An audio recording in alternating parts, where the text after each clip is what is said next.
இலங்கையின் அபிவிருத்தி திட்டங்களுக்கு தொடர்ந்து ஆதரவு. ஆசிய அபிவிருத்தி வங்கி இணக்கம். கிராம தேவைகள் கிராமத்திலிருந்தே பிரதமர் அருணி வலியுறுத்தல். மூத்த அரசியல்வாதி திஸ்ஸ விதாரண மறைவு. ஏப்ரல் முதல் இறக்குமதி வாகனங்களுக்கு புதிய வரி அமுல். கெஹலியவுக்கு எதிரான வழக்கின் விசாரணை திகதி அறிவிப்பு. முதலாம் தவணை முதலாம் கட்டம் இன்று நிறைவடைந்தது. பங்களாதேஷ் தேர்தலில் பிஎன்பி அமோக வெற்றி. தாரிக் ரஹ்மான் முன்னிலை. இலங்கையின் அபிவிருத்தி செயற்பாடுகளுக்கு ஆசிய அபிவிருத்தி வங்கி தொடர்ச்சியான ஒத்துழைப்பை வழங்கும் என அதன் புதிய பதிவிட பணிப்பாளர் ஷானன் கவுலின் தெரிவித்துள்ளார். இலங்கைக்கான ஆசிய அபிவிருத்தி வங்கியின் புதிய பதிவிட பணிப்பாளராக நியமிக்கப்பட்டுள்ள கவுலின் நேற்று பிற்பகல் ஜனாதிபதி செயலகத்தில் ஜனாதிபதி அனுரகுமார திசாநாயக்கவை சந்தித்த போதே இதனை தெரிவித்தார்.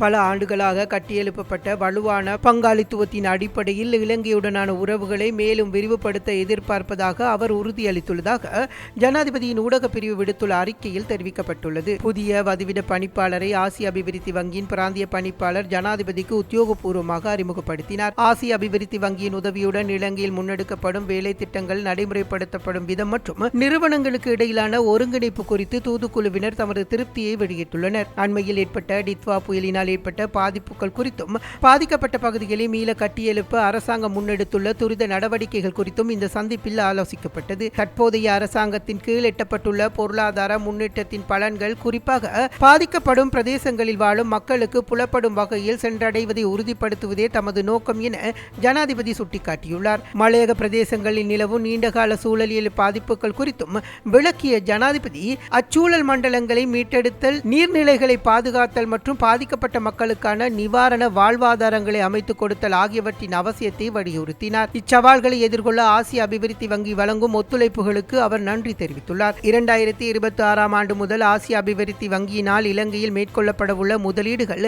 எதிர்பார்க்கப்படும் வரவு செலவு திட்ட ஒத்துழைப்பு மற்றும் இவருட நடுப்பகுதியில் இடம்பெறவுள்ள ஆசிய அபிவிருத்தி வங்கியின் தலைவர் இலங்கையின் விஜயம் உள்ளிட்ட எதிர்கால திட்டங்கள் குறித்து இதன்போது விரிவாக கலந்துரையாடப்பட்டுள்ளது. புதிய கல்வி சீர்திருத்தங்களின் கீழ் முன்னெடுக்கப்படும் அபிவிருத்தி பணிகளின் போது கொழும்பில் இருந்து கொண்டு கிராமங்கள் பற்றி தீர்மானங்களை எடுக்கப் போவதில்லை. கல்வி, உயர்கல்வி மற்றும் தொழிற்கல்வி அமைச்சரும் பிரதமருமான கலாநிதி அருணி அமரசூரிய தெரிவித்தார். புதிய கல்வி சீர்திருத்தம் மற்றும் கல்வி பிரச்சினைகள் தொடர்பாக அம்பந்தோட்டை மாவட்ட கல்வி அதிகாரிகளுடன் நேற்று அம்பந்தோட்டை மாவட்ட செயலக கேட்போர் கூடத்தில் நடைபெற்ற கலந்துரையாடலில் உரையாற்றும் போதே பிரதமர் இதனை தெரிவித்தார். புதிய கல்வி சீர்திருத்தங்களின் கீழ் முன்னெடுக்கப்படும் அபிவிருத்தி பணிகளின் போது கொழும்பில் இருந்து கொண்டு கிராமங்கள் பற்றிய தீர்மானங்களை எடுக்கப் போவதில்லை எனவும், கட்டமைப்பு குழுக்கள் மூலம் மாவட்ட ஒருங்கிணைப்பு குழுக்களின் ஊடாக தேவைகளுக்கேற்ப திட்டங்களை அனுப்புவதற்கு நடவடிக்கை எடுக்குமாறும் கல்வி, உயர்கல்வி மற்றும் தொழிற்கல்வி அமைச்சரும் பிரதமருமான கலாநிதி அருணி அமரசூரிய தெரிவித்தார். கல்வி அமைச்சு முதல் பாடசாலைகள் வரை அனைத்து அதிகாரிகளும் வினைத்திறனுடன் செயற்பட அர்ப்பணிப்புடன் இருக்க வேண்டும் என்று அவர் வலியுறுத்தினார். புதிய கல்வி சீர்திருத்தம் மற்றும் கல்வி பிரச்சனைகள் தொடர்பாக அம்பந்தோட்டை மாவட்ட கல்வி அதிகாரிகளுடன் நேற்று அம்பந்தோட்டை மாவட்ட செயலக கேட்போர் கூடத்தில் நடைபெற்ற கலந்துரையாடலில் உரையாற்றும் போதே பிரதமர் இதனை தெரிவித்தார். 2025 ஆண்டிலிருந்து புதிய கல்வி சீர்திருத்தங்கள் தொடர்பாக கலந்துரையாடி தரவுகளை சேகரித்து தயாராகி வருவதாக பிரதமர் தெரிவித்தார். நாட்டை கட்டியெழுப்ப கல்வியில் மாற்றம் அவசியம் என்றும், மனிதவள மேம்பாடு அதற்கான அடிப்படை என்றும் வலியுறுத்தினார். பொருளாதார, சமூக மற்றும் நெறி நெருக்கடிகளுக்கான தீர்வு கல்வியிலே உள்ளதாக கூறி, கல்வி முறையின் அழுத்தத்தை குறைத்து இடைவெளிகளை தடுப்பதும் வேலை வாய்ப்பை அதிகரிப்பதும் முக்கிய நோக்கங்களாகும் என்றார். கிராம, நகர, தேசிய, மாகாண பாடசாலைகளுக்கு இடையிலான சமத்துவமின்மைகளை நீக்கி அனைவருக்கும் சம வாய்ப்புகள் வழங்கப்பட வேண்டும் என்று, பாடசாலை தொடர்பான தீர்மானங்கள் அரசியல் அடிப்படையில் அல்லாது கட்டமைப்பு குழுக்கள் மூலம் எடுக்கப்பட வேண்டும் என்றும் தெரிவித்தார். அதிபர் சம்பள முரண்பாடு உள்ளிட்ட பிரச்சனைகளுக்கு தீர்வு காண நடவடிக்கைகள் எடுக்கப்பட்டு வருவதாகவும், அனைத்து கல்வி அதிகாரிகளும் வினைத்திறனுடனும் மனிதாபிமானத்துடனும் செயல்பட வேண்டும் என்று பிரதமர் வலியுறுத்தினார். இந்நிகழ்வில் பிரிவேனாதிபதிகள், பிரதி அமைச்சர்கள், பாராளுமன்ற உறுப்பினர்கள், வலய கல்வி பணிப்பாளர்கள், அதிபர்கள் உள்ளிட்ட கல்வித்துறை அதிகாரிகளும் கலந்து கொண்டனர். මම හිතන්නේ ඒකම හොඳ සලකුණක් අපිට මේ අධ්‍යාපනය ඒ අධ්‍යාපනය තුළ පරිවර්තනීය වෙනසක් කරගන්න අවශ්‍ය උනන්දුව සහ ජවය මේ කාමරය තුළ මේ ශාලාව තුළ තියෙනවා කියන එක ඉතාමත්ම පැහැදිලි. ඉතින් ඒකට මම ප්‍රථමයෙන්ම ඔබ සියලු දෙනාටම ස්තුතිවන්ත වෙනවා. ඒ වගේම මම මේක මෙතන මට ඔබතුමන්ලා මේ විදියට හම්බ වෙන පළවෙනි අවස්ථාව නිසා ඔබතුමියලා අපේ ස්වාමීන් වහන්සේලා මම මේක අවස්ථාවක් කරගන්නවා ඔබ සියලු දෙනාටම ස්තුතිවන්ත වෙන්න. අපි 2025 ඉඳලා අධ්‍යාපන ප්‍රතිසංස්කරණ ගැන සාකච්ඡා සංවාද විවිධ අවස්ථාවල අපි පළාත් මට්ටමත් එක්කත් සම්බන්ධ වෙලා කරා. ඒ වගේම අපේ සූදානමක් අපි ඒ සූදානමට අපි 2025 සිටම අපි මේක ගැන කතා කරමින් විවිධ අවස්ථාවල පුහුණුවීම් ලබා දෙන්න. இறக்குமதி செய்யப்படும் வாகனங்களுக்கு எதிர்வரும் ஏப்ரல் மாதம் 1ஆம் தேதி முதல் 2.5% வரி அறிமுகப்படுத்தப்பட்டுள்ளதாக வாகன இறக்குமதியாளர்கள் சங்கத்தின் ஊடக பேச்சாளர் அரோஷ ரோட்ரிகோ தெரிவித்துள்ளார். கொழும்பில் இன்று நடைபெற்ற ஊடகவியலாளர் சந்திப்பில் இது தொடர்பில் அறியப்படுத்தினார். டித்வா சூறாவளி காரணமாக ஏற்பட்ட பின்னடைவை தொடர்ந்து வாகன இறக்குமதி நிலைமை தற்போது சீரடைந்துள்ளதாக வாகன இறக்குமதியாளர்கள் சங்கம் தெரிவித்துள்ளது. ஏப்ரல் மாதம் 1ஆம் தேதி முதல் வாகன அனுமதி 2.5% புதிய வரி அமலுக்கு வரும் எனவும் இதனால் வாகன விலைகள் அதிகரிக்கும் எனவும் சங்கம் குறிப்பிட்டுள்ளது. 100 லட்சம் மதிப்புள்ள வாகனத்திற்கு சுமார் 2.30 லட்சம் வரை கூடுதல் செலவு ஏற்படும் எனவும் தெரிவிக்கப்பட்டுள்ளது. சுங்க அனுமதி செயல்முறை தற்போது வேகமாக நடைபெறுவதாகவும் 3 நாட்களில் அனுமதி பெற முடிகிறது எனவும் தெரிவித்துள்ள இறக்குமதியாளர்கள் சங்கம் வாகன பதிவு செயல்முறையில் இன்னும் தாமதம் இருப்பதாகவும் சுட்டிக்காட்டியுள்ளது. இதன்போது தொடர்ந்து கருத்து தெரிவித்த குறித்த சங்கத்தினர் මොකද ඒ වෙලාවේ වාහන ගන්න අවශ්‍යතාවය තිබුණ කෙනෙක්ටවත් එන්නවත් අවශ්‍ය හැකියාවක් තිබුණේ නැහැ. නමුත් දැන් බැලුවොත් ආරම්භික රෙජිස්ට්‍රේෂන් ඩේටා උනත් බැලුවොත් ලොකු උද්‍යෝගයකින් මිනිස්සු වාහන ගන්නවා. මම හිතන්නේ ඊට අමතරව තව අප්‍රේල් මාසේ පළවෙනිදා එන්න නියමිත බද්දක් තියෙනවා. මම හිතන්නේ ඊට කලින් මිනිසුන්ගේ පරිභෝගිකයන්ගේ ලොකු අවශ්‍යතාවයක් තියෙනවා වාහනයක් අරන් ඒ පර්චේසින් එක ඉවර කරන්න. முன்னாள் அமைச்சர் கெஹலிய ரம்புக்வெல்ல உள்ளிட்ட குடும்பத்தினருக்கு எதிரான முறையற்ற சொத்து சேர்த்தல் வழக்கு ஏப்ரல் 27 அன்று விசாரணைக்கு எடுக்கப்படும் என கொழும்பு மேல் நீதிமன்றம் உத்தரவிட்டுள்ளது. முறையற்ற வகையில் சொத்துக்களை ஈட்டிய குற்றச்சாட்டு தொடர்பில் முன்னாள் அமைச்சர் கெஹலிய ரம்புக்வெல் உள்ளிட்ட அவரது குடும்ப உறுப்பினர்களுக்கு எதிராக இளஞ்ச ஊழல் விசாரணை ஆணைக்குழுவினால் தாக்கல் செய்யப்பட்டுள்ள வழக்கினை எதிர்வரும் ஏப்ரல் 27ஆம் தேதி விசாரணைக்கு எடுக்குமாறு கொழும்பு மேல் நீதிமன்றம் உத்தரவிட்டுள்ளது. இந்த வழக்கு கொழும்பு மேல் நீதிமன்ற நீதிபதி முகமது மில்ஹான் முன்னிலையில் இன்று விசாரணைக்கு எடுத்துக் கொள்ளப்பட்டது. இதன்போது லஞ்ச ஊழல் விசாரணை ஆணைக்குழுவின் அதிகாரிகள் மற்றும் பிரதிவாதிகள் சார்பில் முன்னிலையான சட்டத்தரணி காஞ்சன ரத்வத் ஆகியோர் முன்வைத்த விடயங்களை ஆராய்ந்த நீதிபதி வழக்கினை ஏப்ரல் 27ஆம் தேதிக்கு விசாரணைக்கு எடுக்க தீர்மானித்துள்ளனர். அன்றைய தினம் சாட்சியாளர்களை நீதிமன்றத்தில் முன்னிலையாகுமாறு அறிவித்து அவர்களுக்கு அழைப்பாணை விடுக்க நீதிமன்றம் உத்தரவிட்டது. 2020ஆம் ஆண்டு ஆகஸ்ட் மாதம் 13ஆம் தேதி முதல் 2024ஆம் ஆண்டு ஜூன் மாதம் 24ஆம் தேதி வரையான காலப்பகுதியில் கெஹலிய ரம்புக்வெல்ல ஊடக சுகாதார மற்றும் சுற்றாடல் அமைச்சராக பணியாற்றிய காலத்தில் முறையற்ற வகையில் சொத்துக்களை ஈட்டியதாக நிதித்துய் தாக்குதல் தடுப்பு சட்டத்தின் கீழ் குற்றமிழைத்ததாக லஞ்ச ஊழல் விசாரணை ஆணைக்குழுவினால் பிரதிவாதிகளுக்கு எதிராக குற்றப்பத்திரிகை தாக்கல் செய்யப்பட்டுள்ளது. இதேவேளை கைது செய்யப்பட்டு விளக்குமறியலில் வைக்கப்பட்டிருந்த முன்னாள் அமைச்சர் ஜான்ஸ்டன் பெர்னாண்டோ உள்ளிட்ட 5 சந்தேக நபர்களை மீண்டும் விளக்குமறியலில் வைக்குமாறு நீதிமன்றம் உத்தரவிட்டுள்ளது. குறித்த சந்தேக நபர்களுக்கு எதிரான வழக்கு இன்றைய தினம் விசாரணைக்கு எடுத்துக் கொள்ளப்பட்ட போதே இந்த உத்தரவு பிறப்பிக்கப்பட்டது. அதற்கு அமைய குறித்த சந்தேக நபர்களை எதிர்வரும் 20ஆம் தேதி வரை விளக்குமறியலில் வைக்குமாறு வத்தளை நீதவான் நீதிமன்றம் உத்தரவிட்டுள்ளது. இலங்கையின் மூத்த அரசியல்வாதியும் முன்னாள் அமைச்சருமான பேராசிரியர் திஸ்ஸ விதாரண இன்று தனது 91வது வயதில் காலமானார். இலங்கையின் மூத்த அரசியல்வாதியும் முன்னாள் அமைச்சருமான பேராசிரியர் திஸ்ஸ விதாரண காலமானார். சிறிது காலம் நோய்வாய்ப்பட்டிருந்த அவர் இன்று காலை கோட்டையில் உள்ள அவரது இல்லத்தில் காலமானதாக தெரிவிக்கப்படுகிறது. அவர் தனது 91வது வயதில் காலமானதாக தெரிவிக்கப்படுகிறது. 1934ஆம் ஆண்டு ஆகஸ்ட் மாதம் நுவரெலியாவில் பிறந்த உபாலி திஸ்ஸ விதாரண மருத்துவ துறையினூடாக தனது வாழ்வின் முதற்படியை ஆரம்பித்தார். என்பி மெகி பெரேரா மற்றும் பீரிஸ் விதாரண ஆகியோர் கல்லூரியின் புதல்வர் ஆவார். கண்டி திருத்துவ கல்லூரி மற்றும் கொழும்பு ஆனந்த கல்லூரி ஆகியவற்றினில் கல்வி பயின்ற திஸ்ஸ வித்தரண ஒரு சிறந்த கிரிக்கெட் வீரராக திகழ்ந்தார். அவர் இவ்விரு பாடசாலைகளினதும் கிரிக்கெட் அணியை பிரதிநிதித்துவப்படுத்தியிருந்தார். 1965 ஆண்டு சிலோன் பல்கலைக்கழகத்தில் மருத்துவ பட்டப்படிப்பை பெற்றார். 1971 லண்டன் பல்கலைக்கழகத்தில் வைரஸ் தொடர்பான தனது PhD பட்டத்தை பூர்த்தி செய்தார். 1959 தொடக்கம் 1967 காலப்பகுதிகளில் மருத்துவ அதிகாரியாக பணியாற்றியதுடன் 1963 தொடக்கம் 64 ஆண்டுகளில் கொழும்பு தேசிய வைத்தியசாலையில் பதிவாளராகவும் கடமையாற்றினார்.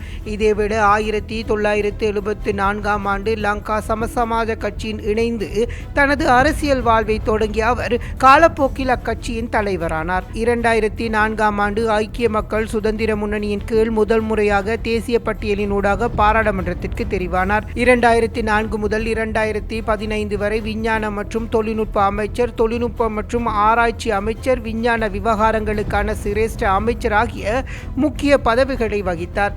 இலங்கையின் ஆராய்ச்சி நிறுவனங்களை வலுப்படுத்துதல், புத்தாக்கங்களை ஊக்குவித்தல் மற்றும் இளம் விஞ்ஞானிகளுக்கு புதிய வாய்ப்புகளை உருவாக்குதல் ஆகியவற்றில் அவர் பாரிய அர்ப்பணிப்புடன் செயற்பட்டார். மருத்துவ மற்றும் விஞ்ஞான துறைக்கு அவர் ஆற்றிய சேவையை கௌரவிக்கும் வகையில் 2017 ஆண்டு அவருக்கு வித்யஜோதி விருது வழங்கப்பட்டது. தனது வாழ்வின் இறுதி கட்டத்தில் 2019 டிசம்பர் 4 வடமத்திய மாகாண ஆளுநராக பொறுப்பேற்று மக்கள் சேவையாற்றியிருந்தமை குறிப்பிடத்தக்கது. 2026 ஆண்டுக்கான பாடசாலையின் முதலாம் தவணையின் முதலாம் கட்டம் இன்றுடன் நிறைவடைகிறது.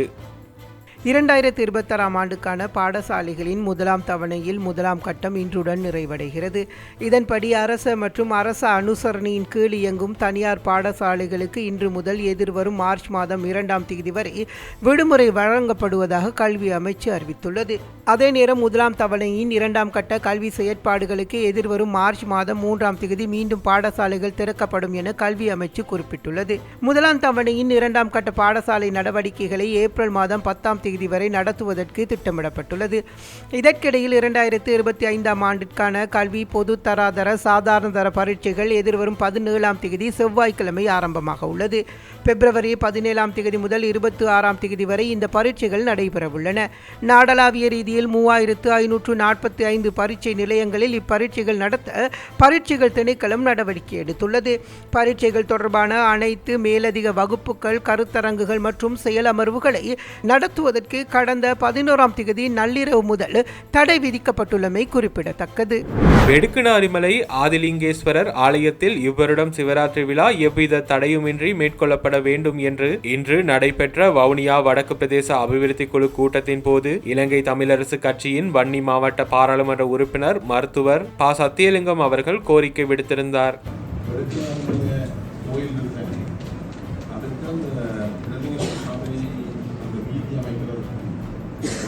அடிப்படை வசதிகள் செய்வதற்கு வந்து போன வருஷம் 8ஆம் மாதம் கோயில் நிர்வாகத்தால் ஆளுநருக்கு கடிதம் அனுப்பியிருக்கிறார்.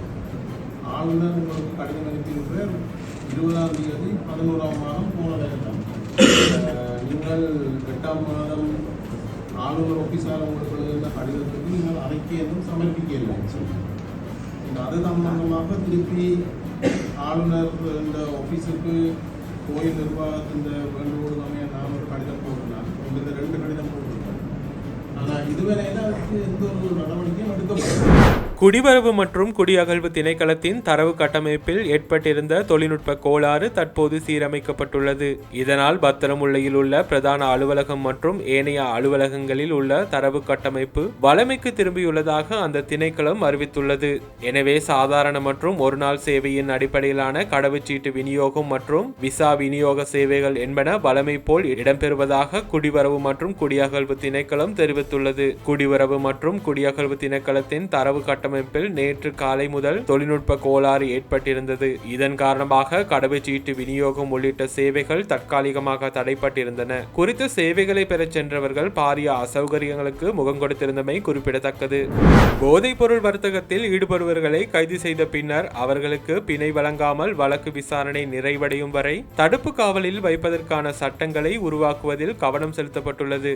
பொதுமக்கள் பாதுகாப்பு பிரதி அமைச்சர் சுனில் வடகல இதனை தெரிவித்துள்ளார்.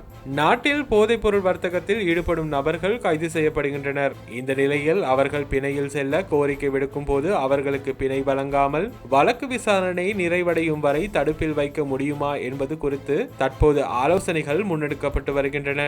அதற்கமைய எதிர்வரும் 19ஆம் திகதி நாடாளுமன்றத்தில் சமர்ப்பிக்கப்பட உள்ள நச்சுப் பொருள் சட்ட திருத்தத்தை மேலும் பலப்படுத்தும் வகையில் திருத்தம் ஒன்றை கொண்டு வரவுள்ளதாகவும் அவர் தெரிவித்துள்ளார். இதேவேளை குற்றச் செயல்களின் மூலம் பெற்றுக்கொண்ட சொத்துக்களை பறிமுதல் செய்யும் சட்டம் ஏற்கனவே நிறைவேற்றப்பட்டுள்ளமைக்கு அமைய போலீசார் நடவடிக்கை மேற்கொண்டு வருவதாகவும் பிரதி அமைச்சர் சுனில் வட்டகல தெரிவித்துள்ளார். මුසාවාදා වේරමණී සික්ඛාපද සමාදියාමේ කියන ගාථා පාඨය අපට ගෞරවනීය ස්වාමීන් වහන්සේලාගෙන් තමයි මේක අමූලික බොරුවක් බව ගෞරවනීය ස්වාමීන් වහන්සේ කස්සප හාමුදුරුවෝ හොඳටම දන්නවා.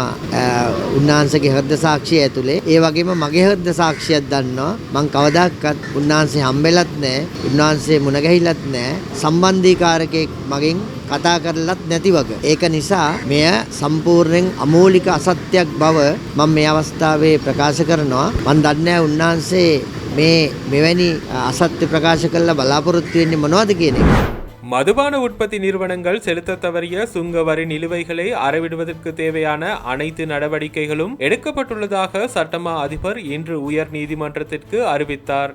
மதுபான உற்பத்தி நிறுவனங்கள் செலுத்த தவறிய சுங்க வரிகளை அளவிடுவதற்கு உத்தரவிடுமாறு கோரி சமூக ஆர்வலர் சஞ்சய் மகாவத் என்பவரால் தாக்கல் செய்யப்பட்ட அடிப்படை உரிமை மனுவை இன்று விசாரணைக்கு எடுத்துக் கொள்ளப்பட்ட போதே சட்டமா அதிபர் சார்பில் முன்னிலையான மேலதிக சொலிசிட்டர் ஜெனரல் நெரின் புல்லே இந்த தகவலை அறிவித்துள்ளார். தலைமை நீதியரசர் பிரதீப் பத்மன் சூரசேன, குபுதினி விக்ரமசிங்க மற்றும் சம்பத் விஜயரத்ன ஆகிய மூவர் அடங்கிய உயர் நீதிமன்ற நீதியரசர்கள் குழு முன்னிலையில் இந்த விடயம் விசாரணைக்கு வந்தது.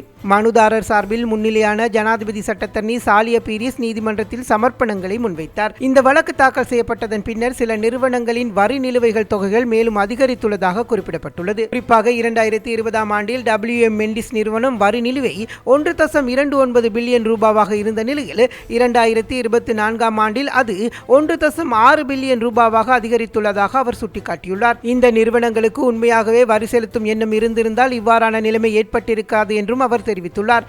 இதன்போது பிரதிவாதியான WM மெண்டிஸ் நிறுவனம் சார்பில் முன்னிலையான ஜனாதிபதி சட்டத்தரணி ராசிக் சருக் தனது கட்சிக்காரர்களின் மதுபான உற்பத்தி அனுமதி பத்திரம் தற்பொழுது இடைநிறுத்தப்பட்டுள்ளதாகவும் அவர்களின் அனைத்து வங்கி கணக்குகளும் சொத்துக்களும் முடக்கப்பட்டுள்ளதாகவும் தெரிவித்தார். தொடர்ந்து கருத்து தெரிவித்த மேலதிக சொலிசிட்டர் ஜெனரல் நெரின் புல்லே மதுபான உற்பத்தி நிறுவனங்களிடமிருந்து நிலுவை வரிகள் அறவிடுவதற்கு எடுக்கப்பட்டுள்ள அனைத்து நடவடிக்கைகள் தொடர்பான சத்திய கடுதாசிகளை நீதிமன்றத்தில் சமர்ப்பிக்கப்பட்டுள்ளதாக கூறினார். சில நிறுவனங்களின் உற்பத்தி அனுமதி பத்திரங்கள் ரத்து செய்யப்பட்டுள்ளதோடு மேலதிக சட்ட நடவடிக்கைகள் முன்னெடுக்கப்பட்டு வருவதாகவும் அவர் குறிப்பிட்டார். முன்வைக்கப்பட்ட சமர்ப்பணங்களை பரிசீலித்த தலைமை நீதியரசரின் தலைமையிலான நீதியரசர்கள் குழாம் மனுவை மீண்டும் மார்ச் மாதம் 5ஆம் தேதிக்கு விசாரணைக்கு அழைக்க உத்தரவிட்டதுடன் அன்றைய தினம் இவ்விடயத்தின் முன்னேற்றம் குறித்து அறிவிக்குமாறு தரப்பினருக்கு பணிப்புரை விடுத்தது.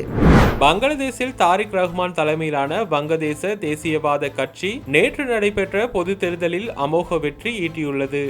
பங்களாதேஷில் அண்மையில் மறைந்த முன்னாள் பிரதமர் காலிதா ஜியாவின் தாரிக் ரஹ்மான் தலைமையிலான வங்கதேச தேசியவாத கட்சி நேற்று நடைபெற்ற பொது தேர்தலில் அமோக வெற்றியீட்டியுள்ளது. வங்கதேசத்தில் கடந்த 2024ஆம் ஆண்டு மாணவர் போராட்டத்தால் பிரதமர் பதவியை ராஜினாமா செய்துவிட்டு ஷேக் ஹசீனா இந்தியாவில் தஞ்சமடைந்தார். இதனால் நோபல் பரிசு பெற்ற முகமது யூனுஸ் தலைமையிலான இடைக்கால அரசு பொறுப்பேற்றது. சுமார் 18 மாதங்களுக்கு பிறகு நேற்று அங்கு தேர்தல் நடத்தப்பட்டது. முன்னாள் பிரதமர் ஷேக் ஹசீனா மீதான வழக்குகள் நிலுவையில் உள்ள நிலையில் அவரது அவாமி லீக் கட்சிக்கு தேர்தலில் போட்டியிட தடை விதிக்கப்பட்டது. இதையடுத்து தாரிக் ரஹ்மான் தலைமையிலான வங்கதேச தேசியவாத கட்சியின் அதன் முன்னாள் பங்காளியான ஜமாத் இஸ்லாமிய கட்சிகளுக்கு இடையில் நேரடி போட்டி நடந்தது. வங்கதேச பாராளுமன்றத்தில் மொத்தமுள்ள 300 தொகுதியில் ஒரு தொகுதியின் வேட்பாளர் மறைவால் மீதமுள்ள 299 தொகுதிகளில் நேற்று தேர்தல் நடத்தப்பட்டது. இதில் 50 அரசியல் கட்சிகளைச் சேர்ந்த 1755 வேட்பாளர்களும் 273 சுயேட்சை குழுக்களும் போட்டியிட்டன. இந்நிலையில் வாக்குப்பதிவு முடிந்து வாக்கு எண்ணிக்கை ஆரம்பிக்கப்பட்டிருந்தது. தொடக்கத்தில் PNP கட்சிக்கும் ஜமாத் இஸ்லாமிய கட்சிக்கும் இடையே கடும் போட்டி ஏற்பட்டது. அதன் பின் பெரும்பான்மைக்கு தேவையான இடங்களை விட அதிக தொகுதிகளில் PNP கட்சி அமோக வெற்றி பெற்றுள்ளதாக உள்ளூர் ஊடகங்கள் செய்தி வெளியிட்டிருந்தன. 211 தொகுதிகளை கைப்பற்றிய PNP கட்சி தேர்தலில் முன்னிலை பெற்றதுடன் ஜமாத் இஸ்லாமிய கட்சி 70 தொகுதிகளை கைப்பற்றியுள்ளது. இதனால் அந்த நாட்டின் அடுத்த பிரதமராக தாரிக் ரஹ்மான் பதவியேற்பார் என தெரிவிக்கப்படுகிறது. 2026 T20 உலகக்கிண்ண கிரிக்கெட் தொடரில் ஆஸ்திரேலியா மற்றும் சிம்பாப்வே அணி அணிகளுக்கு இடையில் இன்று இடம்பெற்ற போட்டியில் சிம்பாப்வே அணி 27 ஓட்டங்களால் வெற்றி பெற்றது. கொழும்பு ஆர் பிரேமதாச மைதானத்தில் இடம்பெறும் இப்போட்டியில் நாணய சுழற்சியில் வெற்றி பெற்ற ஆஸ்திரேலியா அணி முதலில் களத்தடுப்பில் ஈடுபட தீர்மானித்தது. இதன்படி முதலில் துடுப்படுத்த ஆடிய சிம்பாப்வே அணி நிர்ணயிக்கப்பட்ட 20 ஓவர்களில் 2 விக்கெட்டுகளை இழப்பிற்கு 169 ஓட்டங்களை பெற்றுக் கொண்டது. சிம்பாப்வே அணி சார்பில் பிரையன் பென்னட் அதிகபட்சமாக 64 ஓட்டங்களை பெற்றார். ஆஸ்திரேலியா அணி சார்பாக பந்து வீச்சில் மார்க்கஸ் ஸ்டோனிஸ் மற்றும் கேமரன் கிரீன் தலா 1 விக்கெட்டுகள் வீதம் வீழ்த்தினார். இதன்படி 170 ஓட்டங்கள் என்ற வெற்றி இலக்கை நோக்கி பதிலுக்கு துடுப்படுத்த ஆடிய ஆஸ்திரேலியா அணி 19.3 ஓவர்கள் நிறைவில் அனைத்து விக்கெட்டுகளையும் இழந்து 146 ஓட்டங்களை மாத்திரமே பெற்றது. ஆஸ்திரேலியா அணி சார்பில் மேட் ரென்ஷா அதிகபட்சமாக 65 ஓட்டங்களை பெற்றார். சிம்பாப்வே அணி சார்பாக பந்து வீச்சில் முசரபனி 4 விக்கெட்டுகளை வீழ்த்தினார்.